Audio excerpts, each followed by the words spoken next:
Hello everyone, welcome back to the channel. It's me, Spear, and I'm here with all the best striker picks at every price point in the new Fantasy Premier League game for the 2024-2025 season.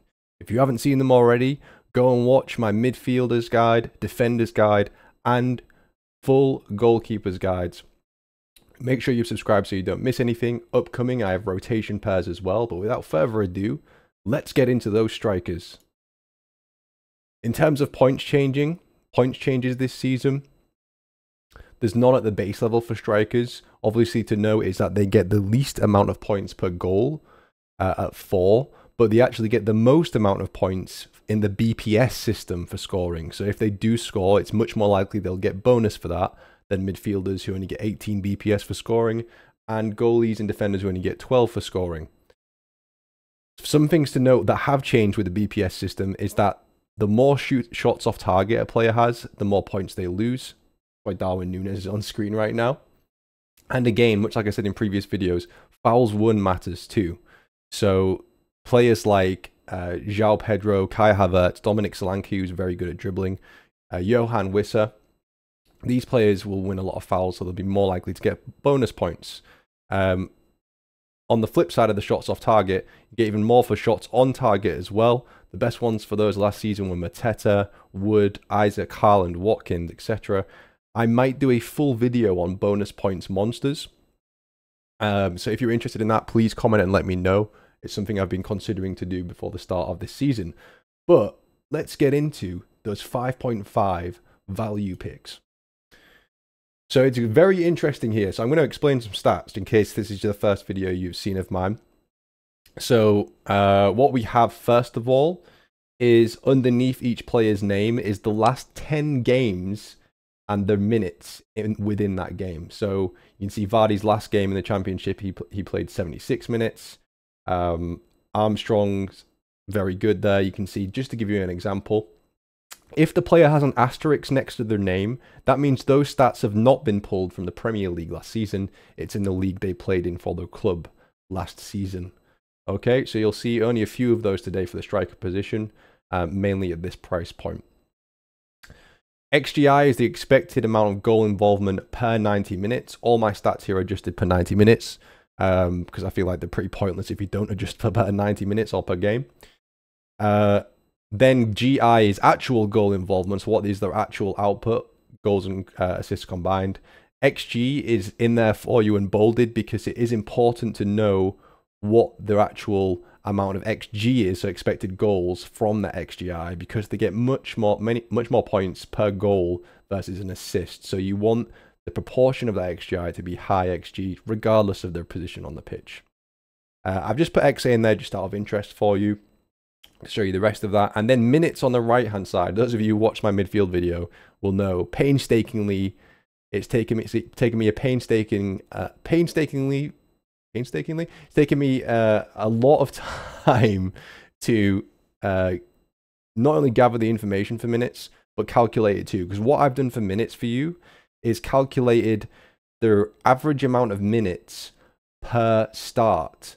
So what that means is I've completely eradicated any appearances off the bench. So what you're seeing on the right hand side for that mins there, that is their average amount of minutes played when they start. Obviously, if you include sub appearances, this would be much worse, but I don't think you're going to pick players based upon them appearing off the bench. But that's something to consider also for this. So let's get into the players then. And we will go from my least favorite to my favorite in each position, I think. Some of these are here just to kind of poo-poo them and show you why I don't think they're good picks, regardless of what other FPL content creators and people in the Twitter sphere and FPL sphere think of them. I feel as though I need to try and explain why I don't advocate for those picks, despite them being popular with other people. And the first one there is Hurst, and that's probably the only one that I wouldn't go without this list completely. So Hurst, he's only had 105 minutes in pre-season and has shared minutes with a lot of the strike force there at Ipswich Town. Even last season, you can see he has the worst minutes of this list. And he very rarely seems to last the full 90 minutes. He had just 7 goals and 6 assists in 20 90-minute appearances as well. When I talk about the amount of appearances for a player, I forgot to mention what I'm saying is the amount of 90 minutes. So what I've pulled, the stat I've pulled there is, if I say 20 appearances, that's 20 90-minute appearances, as opposed to 20 appearances where it could be any number of minutes in each one, right? So he might have, for example, with Hurst, he might have appeared in 26 games, but the total amount in 90s is 20. So that's what we go with, okay? So Hurst isn't on my watch list, really. I just kind of put him there because he's on penalties for Ipswich. But with Delap signing for Ipswich, he's really going to eat into his minutes, and I worry for that. I really think he's the weakest pick of the 5.5 price bracket. Next up for me is Hammy Vardy. 18 goals, 2 assists in 20 90-minute outings. It's pretty crazy for Vardy, the equivalent of 20 90-minute outings. Unfortunately for him, they weren't actually 20 90-minute outings. That's my calculation. What they actually were is 35 appearances with 17 off the bench. So for me, what does that say? I don't like the minutes, and you guys who watched me before know I like my expected minutes and my players to play a lot of game time. It's more exciting and more fun to play the game that way. He's only had 60 minutes in the preseason as well, where he did actually score. I just think there's too much risk for minutes there, though his fixtures are okay. Now we start to get the more viable pick. So João Pedro is probably the most popular pick on this, and seems to be very, very popular amongst FPL content creators and the Twitter sphere, and general FPL players. João Pedro hasn't been involved at all in the Japan preseason tour for Brighton and Hove Albion. He just returned to training as of the recording of this video, pretty much. Welbeck has been starting consistently in preseason for them, and he's looked pretty active, pretty dynamic. I also don't like his stats particularly last season. 12 attacking returns in 23 90-minute appearances. I'll stop saying 23 90-minute appearances. 23. We'll just call it 23 games for now, right? 4 of those were penalties. So 8 attacking returns in 23 games. And with a new manager and no preseason, that doesn't scream like he should be at the top of this list for me. I think he's someone that, as we proceed through the season, he'll be someone that's very interesting to own and look at. But at the start of the season, no preseason, new manager, sporadic minutes, the worst of the 4, not only expected goal involvement, but actual output. It's not for me, okay? Remember that the stats I include as well do not include penalties, and I've highlighted in blue the penalty takers. And interestingly, in this bracket, every single player that I've put on the watch list here is a penalty taker for their club. And now I will come to the premium pick here, and by far and away, in my opinion, the standout pick, and that is Adam Armstrong of Southampton. Armstrong, in 187 minutes of preseason, has already scored 3 times. 21 goals and 13 assists, so 34 goal involvements in 42 appearances. Sorry, I still got my COVID cough. I've also bolded his minutes, and when I bold minutes for a player, it means he's played almost all, if not all, of, started all of his games for his club last season. I think it was something like 44, 43 game starters, something crazy like that for Armstrong. Pretty insane. So he's got the stamina. He has a good injury record last season as well. He's got great stats. The only issue for me with Armstrong is that transition to the Premier League. Last time he was in the Premier League, he wasn't fantastic. So I do worry for that for Adam Armstrong. But hopefully now he's got a lot of confidence after that amazing season in the Championship for Southampton, and he really pushes on. And that is him right there, as you're seeing above the forwards. What I'll also show you is this next screen as well will be useful for you all. I'm covering Liverpool away there. This shows you the fixtures for each bracket. So for this one, we've got the 5.5s. And I've also put on the left-hand side of your screen, I'm going to highlight it for you here. You can see underneath each player's name, there is 3 figures. The first figure is their, again, equated 90-minute appearances. The second figure is their non-penalty goals. And the last figure is their assists. And as you can see, even without penalties, Armstrong is at 17 goals, 13 assists in 42 games. Hurst's figures aren't impressive, in addition to his expected minutes being poor. Vardy's expected minutes are really bad.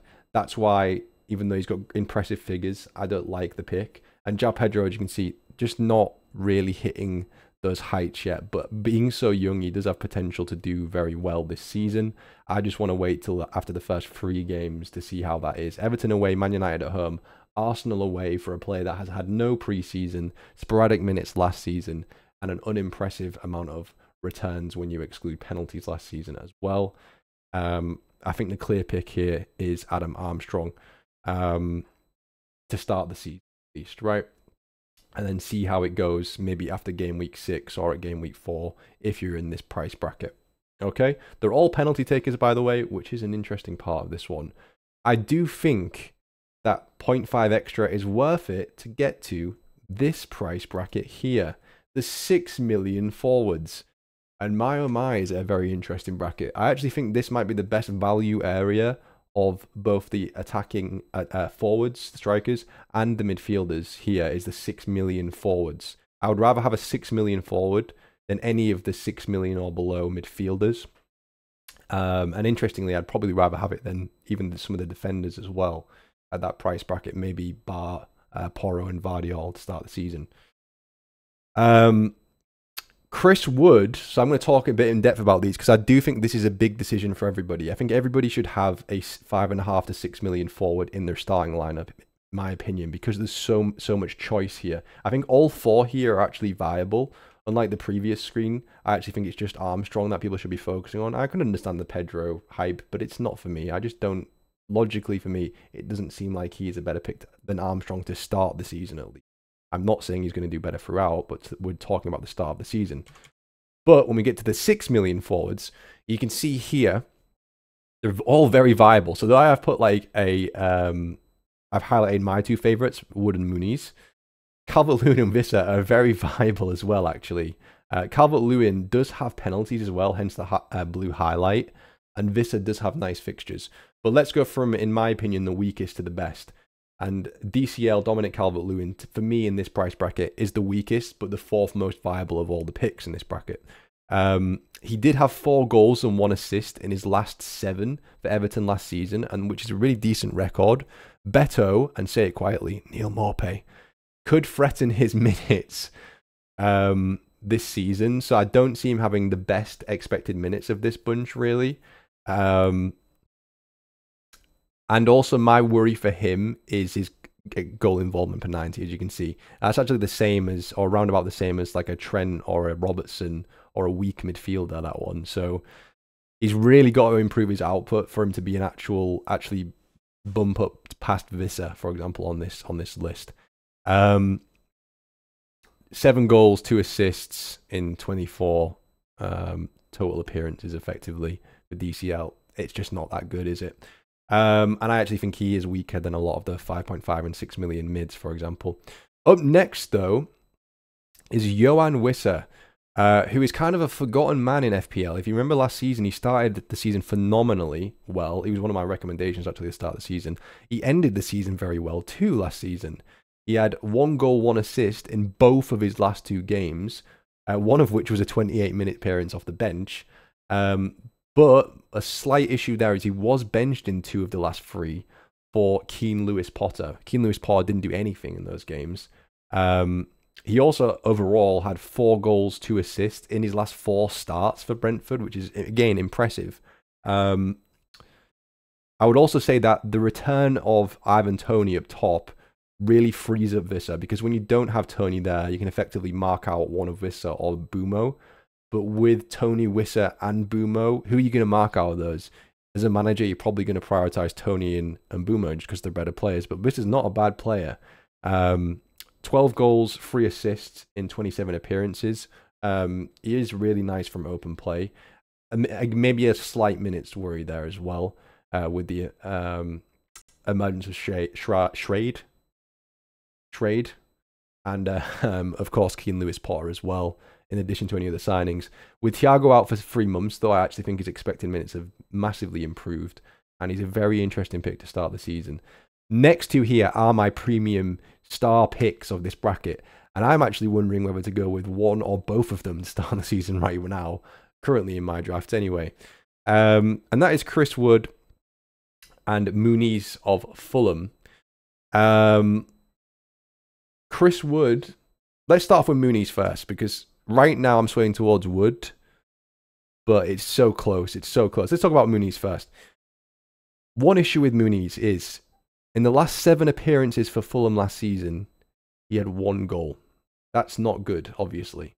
Before that, though, he had a run of 8 goals in 8. I remember owning him for a little while there. 8 goals in 8. Overall, he had 9 goals, 1 assist in 18 appearances. Really good for the price. Raul Jimenez, who you can see in the very last game, Muniz had a 1-minute appearance. In that 89-minute appearance for Raul Jimenez, his strike partner, or the counterpart to his position, he scored 2 goals, Jimenez. So, will Jimenez eat into Muniz's minutes? Yes. Will Vinicius? Maybe as well. So I can see him harming his minutes, but Muniz just seems like an obvious starter for me. I do see him, starting him 4 or 5 of the first 5. And he's got brilliant fixtures as well. He's got good stats. I just worry for that end of season form, that's all. And it brings me on to my top pick for this bracket, but it's so close. You could go either way. If you're watching this and thinking, I was thinking of going to Muniz, go with Muniz. Go with Muniz. Go with your gut on this one. It's so close between them. Chris Wood, 2 goals on the last day of the season. But before that, he had 5 games with no returns at all, no assists, no goals. Before that, he had 4 goals in 4, I think. 4 goals in 4 appearances. And then a few weeks earlier than that, he had a hat-trick against his former club, Newcastle United.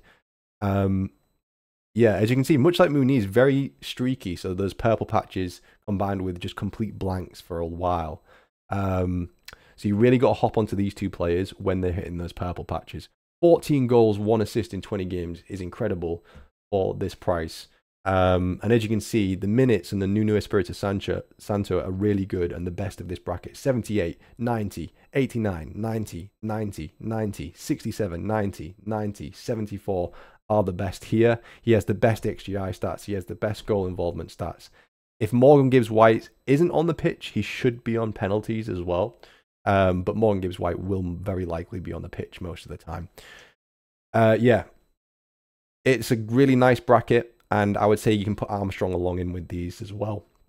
I think you've at least got to pick one from the bracket because there's so much choice here that if one doesn't work out, you go Muniz, but Wood starts firing, you just go to Muniz. You go Wissa and Armstrong starts firing, you can just go very easily that way. There's too much value here to ignore it. I think at least one of your strike slots needs to be one of these players or Armstrong. Okay? Moving on to the fixtures for these guys here, and we can talk a bit more in depth about it versus than we did with Armstrong and the rest of the 5.5 lads. You can see they've actually all got really good fixtures, hence why they're not only backing up by the stats, but hence why they're on my watch list.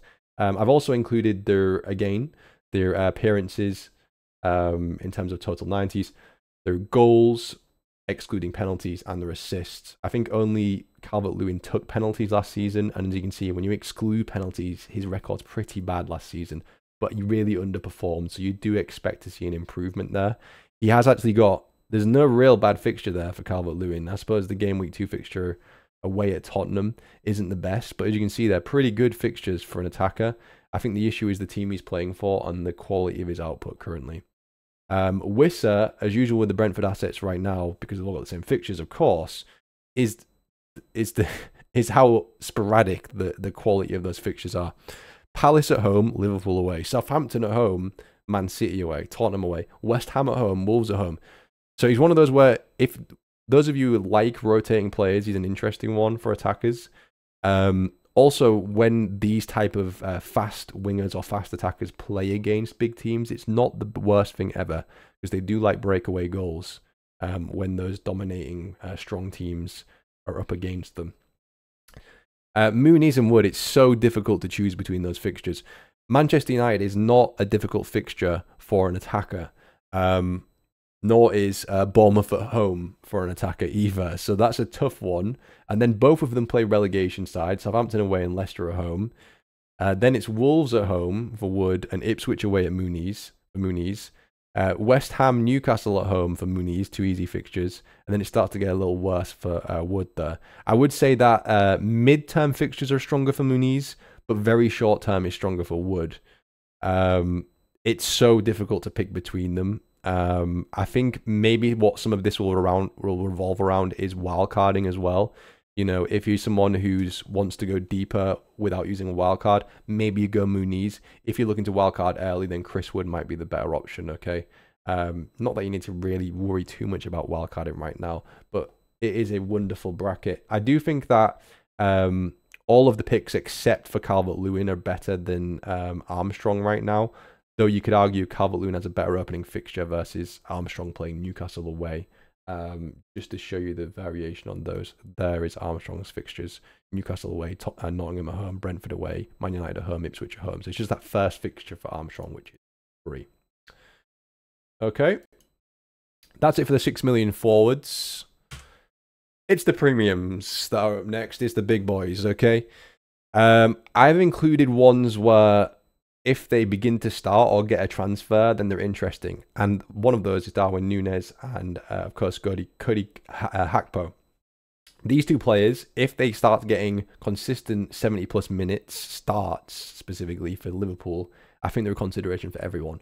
At the minute, though, like I said in my midfield video, Núñez, Gakpo, Diaz, and... how have I forgotten the other player? Núñez, Gakpo, Diaz, and Diogo Jota. I don't know, I forgot Jota there. Probably because his celebrations suck. I would say that they're fighting for 2 positions, right? They're not going to oust Salah. They're not going to oust Szoboszlai because they don't even favour a 10 role. And maybe Jota does, I suppose, in certain situations. But it's 2 of those between 4 positions. So for now, I think you can cast aside these 2 particular Liverpool assets. But if we start to see them play more minutes, or we get more words from Slot that one of them is going to be starting a lot, they are very, very interesting given the fixtures, and hence why I've put them in there. But for now, you can just remove them from your thinking unless anything changes. We're not going to talk about my green picks yet. Solanke we'll talk about next. If Solanke gets a move to Spurs, come back to this video again and look at the stats and look at Spurs fixtures. If he doesn't, the fixtures aren't good enough for the Cherries, for Bournemouth, and there are better options at his price range for now. Again, when Bournemouth's fixtures change, it'll be more interesting. And again, penalties for him for Bournemouth, and played really well last season. But for me, he's an avoid, unless he gets that move to Big Ange's Spurs. The other warning on here is Ivan Toney. I think, as you can see clearly, Johan Wissa has better stats for $1.5 million cheaper. I don't know what else to say to you. I mean, would teams rather buy Toney IRL in real life for football clubs versus Johan Wissa? I suppose they would. But everything's pointing towards Wissa being the better pick in the current setup for Brentford, both in terms of stats and in terms of value. So there's really no reason to go for Toney unless you, for some reason, have some sort of clairvoyancy, some sort of pseudoscience prediction where Toney's going to get loads of penalties or something, or it's just going to go straight down the middle for Brentford, which I don't see. So yeah, there's no need to go for Toney when you have Boomer at $0.5 mil cheaper, gets more for a goal, more for a clean sheet, and Visser at $1.5 mil cheaper. So again, he's kind of on this list as an just to show you what his stats are like for last season, which weren't very good last season at all. And again, the very, very low chance he moves to Spurs, but I don't see that happening at all. That's the warnings out the way for this one, because I know they were popular picks, and I wanted to go through them and explain why I don't think you should pick them. Now on to the good stuff. And it is really close between Kai Havertz and Jean-Philippe Mateta for me, for that sort of 7.5-8 million bracket. Mateta was incredible last season, and he's done so well. He's a very likable footballer. Look at the stats there: 7.75 goal involvement per 90. Most of that is XG. There's just nothing much not to like. He also has nice fixtures as well, but I don't like that he has 2 away fixtures in the first 3. And that's what puts me off Jean-Philippe Mateta, in addition to the price being very slightly too much for me. If he was 6.5 or 7, I'm sure I'd be in a lot more teams, but 7.5 when you could have Kai Havertz of Arsenal for 8 is rough going for me. And that's why I'm saying Kai Havertz is the better pick versus Mateta, at least for now, at least given the starting fixtures, right? And I'll talk about fixtures in a second. But Kai Havertz is capable of exceeding those numbers. Mateta will have to sustain those numbers to keep up with Havertz, basically. And since Arsenal are a much stronger team than Palace, with much greater investment into their financially into that starting lineup and squad, I just don't see Kai Havertz not doing at least decent this season. What is nice about Mateta versus Havertz for Mateta is that despite the minutes being lower on expected starts, I do actually expect Mateta to get many more minutes than Havertz this season. So if you're a minutes guy and you just like Mateta over Havertz, go for it. I do think it's one of those, again, where you can just pick one and you really can't go wrong with it. For me, if I have to choose from, because I don't like to ever sit on the fence with FPL videos, I would go with Havertz at this point in time. Right at this point in time. Let's move up the bracket then to the final non-highlighted one. Remember, non-highlighted is sort of your middle of the ground picks for me. And that is Ollie Watkins, a favoured player of mine, really likeable player. Comes across really well in interviews, done so well coming from, I think, close to non-league level at one point. Love to see him do well. Goal involvement numbers and output are incredible in terms of his assist and goals last season. Just a really premium pick there. The only issue, there's 2 issues with Watkins. Actually, I would say there's 3 issues with Watkins. The first of one is that sustainable? If you're seeing Haaland's not even just shy of it, is that sustainable? Probably not. Watkins is a phenomenal player, but is it sustainable? Probably not to that level, at least. Doesn't mean he won't exceed his expected goal involvement numbers. And for Watkins, the price and the fixtures, that's the actual main 2 thing that puts me off, is the price and the fixtures. As you can see with Watkins, great minutes and starts every game for Villa. But yeah, it's the fixtures for me, and the awkward pricing too, because again, you between 9 million to 14.5 million, there's no one to pick. So you're effectively putting in an extra 500,000 into that position versus going for someone like Isaac. Which brings me on well to Alexander Oscar Isaac, as I like to call him. Not his name, but after the famous actor. It's really difficult not to go with him. And I'm not a massive fan of people becoming template picks in FPL because it means that other players maybe should have been priced more kinder in that bracket to allow for some differentials and some variations in teams, which is much healthier for the game and for everyone's enjoyment of the game.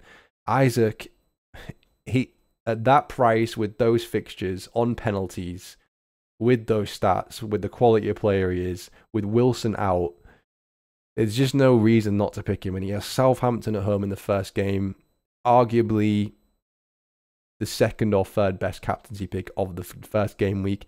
It's really tough not to go with him. And for me, he's never left my team since the game has been released. So I can't recommend him enough, though I hate to say I recommend him because of how template he is. Yeah, it just looks like a phenomenal pick. Which brings us on to the last man in this list, and that is Erling Braut Haaland. What isn't to like about Erling Braut Haaland? Starts every game, gets really good minutes, playing for the best team in the league. One of the best strikers, if not the best out-and-out striker in the world. I don't think Mbappe is an out-and-out striker before anyone complains about that. And again, Harry Kane a little bit different to him in terms of style. Maybe Harry Kane's like, but I'm not sure. It's difficult. There's just nothing not to like. The only thing not to like is the price. That is it. And look at the difference in price, though. Look at the chasm between picks. In previous years in fantasy football, we'd have, like a Wayne Rooney and a Van Persie, or you'd have your Frank Lampards and your Ronaldos and your Gerrards, where you can go in that premium price bracket and move around. I appreciate you can move down from Haaland to anyone, but that is 6 million Even if you go for the next most expensive player in the bracket, 6 million you can spread across your team. That's the only issue with Haaland, okay? Maybe I'll do a video on Haaland versus Salah, or what I think about the situation involving both of them, and do an analysis on it. But that is the only issue, is the price. If you can squeeze a team around him, game week 2 is easily the best captaincy pick. And, you know, if Haaland and Salah stay fit for the entire season, I don't see who would outscore them. So it's purely the price there. You don't really need to see much else for it. What you can do with Haaland in this sort of list is compare his stats versus everybody else's and see how close they are to them. There's that famous Brad Pitt moment in Moneyball, isn't there, where he says, we're going to recreate him in the aggregate. Can you recreate Haaland in the aggregate using that 6 million plus? Just as an example for those of you who made it this far, Haaland, you could have Muniz, Wood, and Isaac, and that would save you 9 million on Haaland versus one of Wood or Muniz. 9 million to spend elsewhere. So yeah, it is very interesting.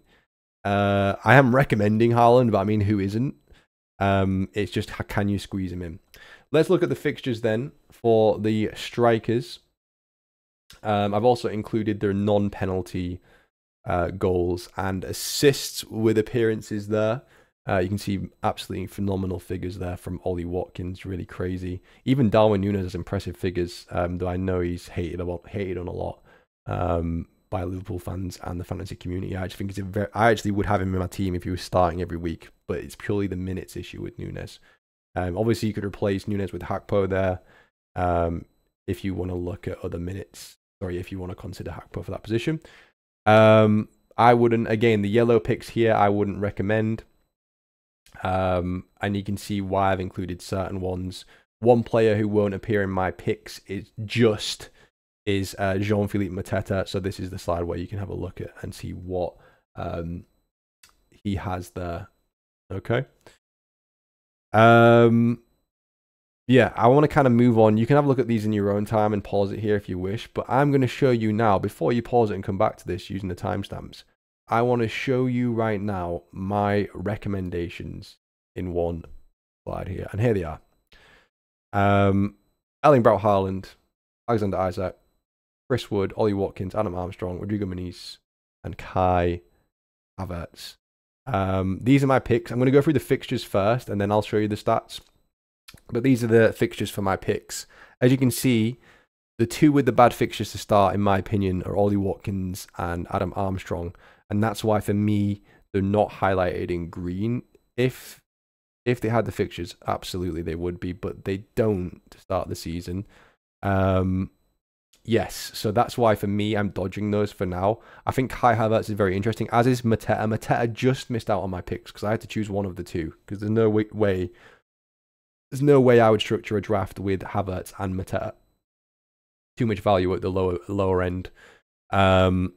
I think that of all these picks, the lock here is Isaac, and then you pick two of the picks around him. So for me, the structuring of your team for the forward slot should be Isaac is a lock in one of them, and then you have to decide whether you want Haaland or not. If you do want Haaland, then it's an easy pick of, well, I say an easy pick, then you easily narrow it down to one of Wood, Armstrong, or Muniz. If you don't have Haaland, I still think you pick one of Wood, Armstrong, or Muniz, but then you pick another one from anyone on here. It just depends whether you're Haalandless or Haaland with. Yeah. So yeah, have a look at these fixtures for these players. Armstrong has the asterisk because he's the only one transitioning into the Premier League with those stats, whilst everyone else is Premier League proven there. Very difficult to choose between them, especially that 6 million bracket. That's the big question mark for me in this position is, should you have Haaland or not, and can you spend the funds well elsewhere? And secondly, which of the 5.5 to 6 million bracket are you going with? And are you going with one or two? I think Isaac is a lock in one of those positions. I just can't see past him, which is a shame in terms of templateness, because it'd be much better to have 3 slots where there's no template picks, but I think he's just too good. For those of you who made it this far, congratulations. I've got a little bit of a bonus section here for you, and I wanted to leave this till the end because it's not the craziest of sections. But for those of you wanting to play 3-5-2, I've narrowed it down to 2 picks for you. Tom Cannon is the outside pick here. If he doesn't go out on loan, he has actually featured in preseason quite regularly for Leicester, albeit off the bench. But if he doesn't go out on loan, I think he's fine to pick. But it looks likely that he will right now, or at least in the future. So I wouldn't personally go there. My picks here. The first one is Jebison, Ontario, Canada-born Jebison. He's just signed a 4-year deal with the Cherries in July, and he's just left Sheffield United as well. You can see he only played 20 minutes for them, but he's very young. He's a raw talent. But he has actually started a few games pre-season for Bournemouth. So if you're playing a 3-5-2 and you don't foresee yourself wanting 3 Bournemouth players before the first wildcard, I think Jebison's the best 4.5 perma bench pick in your 15th slot if you're playing 3-5-2, and only if you're playing 3-5-2. If you think you might want 3 Bournemouth at some point and you want to go in more flexibility, then I would go with Freddie Ladapo of Ipswich Town. He's not really a Premier League level striker, or at least hasn't proven that yet. But he has actually featured in every game off the bench for Ipswich Town. So I think Jebison is best maybe for expected minutes and potential. But Ladapo maybe gives you more flexibility because it's very unlikely you're going to want 3 Ipswich. So I think for me, if I was playing a 3-5-2, I'd potentially go with Ladapo just in case you want 3 Bournemouth. But Jebison's also fine. I think they're both fine picks. But it doesn't really matter. You're never going to play these players anyway. Tom Cannon I would avoid just because he's very likely to go out on loan. Beto's at 5 million, and I don't think he'll play enough minutes. And why would you spend an extra 0.5 on someone who's not starting? The 5 million bracket is completely worthless in the striker role this season right now. Okay, on to my final thoughts for the strikers then. So remember that your assists are still the same. There's still only 3 points for assist and 4 points for a goal, but more points potential from bonus points because of the way the structuring of the BPS works for strikers. Look out for the penalty takers. There's a lot of penalty takers in there.